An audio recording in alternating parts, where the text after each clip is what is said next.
Plusieurs jours après l'attaque survenue le 13 janvier 2021, orchestrée par un groupe d'éléments armés à la sortie nord de la ville au PK12, dans la commune de Bégua, la population de cette localité qui avait déserté les lieux pour se mettre à l'abri dans d'autres villes revient peu à peu. C'est le cas d'Eliane, 30 ans, mère de 5 enfants. Ce jour-là, aux aurores, ils ont été réveillés par les tirs d'armes lourdes et légères. Après avoir pris quelques effets personnels, ils ont dû abandonner leur maison pendant plusieurs jours avant de décider de revenir chez eux. On dormait encore quand ils sont arrivés. Ça tirait de partout. On était à l'intérieur. Quand il y a eu un semblant d'accalmie, nous avons profité pour fuir. Nous avons occupé une maison abandonnée par ses occupants. Nous y avons passé une semaine. On a tenu grâce aux voisins qui nous aidaient en nous donnant un peu à manger. On a commencé à avoir de plus en plus faim, donc nous avons décidé de revenir. Nous avons encore peur. On ne voulait pas revenir, mais nous n'avions pas eu le choix. On s'est dit tant pis, il vaut mieux revenir chez nous, même si nous avons encore peur. Quand nous sommes revenus, vous avez pu constater les cas de vol et de dégradation dans notre maison. On ne sait pas qui a fait ça. Ils ont emporté les matelas des lits des enfants et abîmé beaucoup de choses. De nombreuses familles ont été prises au dépourvu. Certaines ont également vu leur maison réquisitionnée un court instant par des hommes armés.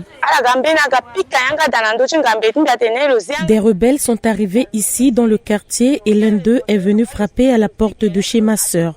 Ils lui ont demandé de leur ouvrir la porte. Puis, ils sont entrés. Celui qui avait cogné à la porte a retiré sa botte. Il était blessé, car du sang s'en échappait. Puis, ils ont observé autour des maisons et ils sont partis. Nous, on avait très peur car cela tirait de tous les côtés. Les gens fuyaient. Nous avons donc décidé de fuir nous aussi. Nous avons vu des rebelles fuir et traverser aussi.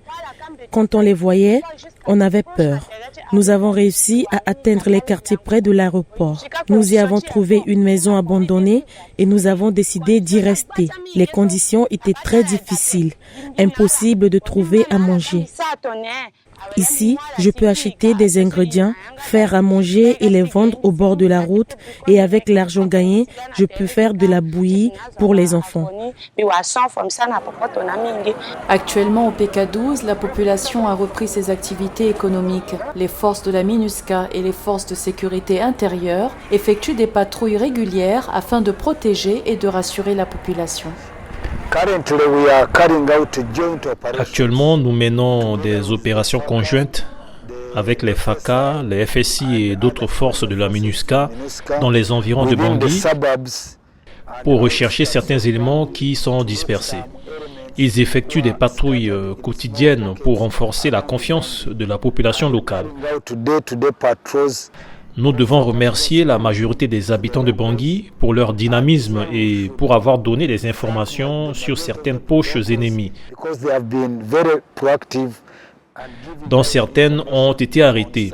Et nous continuons à faire preuve de cette force de démonstration pour apporter le soutien à la population pour qu'elle puisse continuer à vaquer à ses occupations quotidiennes.